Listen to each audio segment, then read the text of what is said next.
তারা 2 দিন 4 দিন 7 দিন 10 দিন নিজেদের রোজগার বন্ধ করে ব্যাংকে লাইন দিয়েছেন। আমরা পার্লামেন্টে স্লোগান দিতাম, কাতার মে খড়ে হিন্দুস্তান, মোদি ঘুমে চীন জাপান।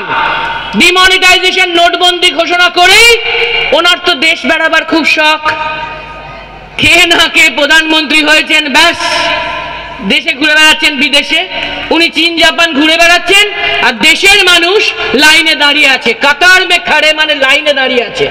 ব্যাংকের লাইনে দাঁড়িয়ে দাঁড়িয়ে সানস্ট্রোক হয়ে অসুখ করে অকারণ বেঘরে প্রায় 150 দেশবাসী মারা গেছেন ওই 3 মাসে। কিন্তু তারপরে একটা টাকাও কালো টাকা উদ্ধার হয়নি। কে বলছে?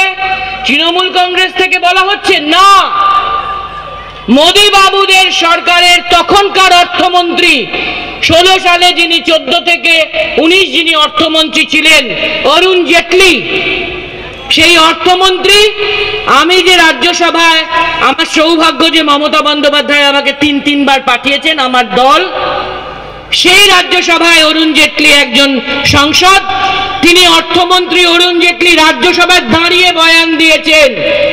রিজার্ভ ব্যাংকের হিসেব বলছে এই নোটবন্দির আগে, ডিমনিটাইজেশনের আগে, নোট বাতিলের আগে, মোদি বাবুর এই কালো টাকা উদ্ধারের ঘোষণার আগে যত 500 টাকা এবং 1000 টাকা ছিল যা বাতিল হয়েছে, যা ব্যাংকে জমা পড়েছে সারা দেশে, এবং তারপরে যত নতুন 500 টাকা ছেপে মানুষ নিয়েছে এবং নতুন 2000 টাকা ছেপে মানুষ নিয়েছে, এই দুটোর হিসেব বরাবর। অর্থাৎ সমান সমান টাকা বাতিল হয়েছে, সমান সমান টাকা মানুষ নিয়েছে। তার মানে কালো টাকা কোথায় গেল? জুমলা, কোনো কালো টাকা উদ্ধার হয়নি। ফালতু ফালতু নিজেদের কোনো হিডেন এজেন্ডাকে সত্যি করার জন্য, নিজেদের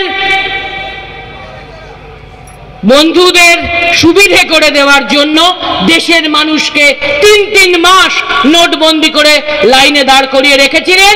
তার জন্য 150 জন দেশবাসীকে আমরা সানস্ট্রোকে হারিয়েছি, এবং সেই নোট বাতিলের চক্কর আজও আমাদের অর্থনীতির ওপর আছে।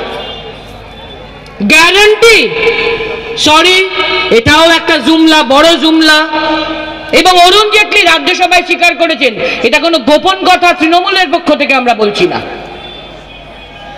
তারপরে উনি বললেন জিএসটিতে নাকি সমস্ত ছোট ছোট ব্যবসায়ীরা বিশাল উপকৃত হবে। ছোট ব্যবসায়ীদের জিজ্ঞেস করুন, মারতে তেড়ে আসবে। আগে যদিও বা 2%, 5%, 7%, 10% ছিল, এখন জিএসটি মানে 18%। যা কিছু কিনুন বা বেচুন, কারবার করুন, 18% জিএসটিতে চলে যাবে। রাজ্য সরকারদেরকে বোঝানো হয়েছিল জিএসটিটা নিয়ে নাও, তোমাদের সুবিধে হবে। এখন কি সমস্ত রাজ্য সরকাররা বলছে যে জিএসটি বাবদ নির্মলা সীতারামন সব বাকি রাখছেন, আর বলছেন ওটা একটু অ্যাডজাস্ট করো ভাই, ওটা পরে শোধ দেবো, ওটা ধার ধার ধার।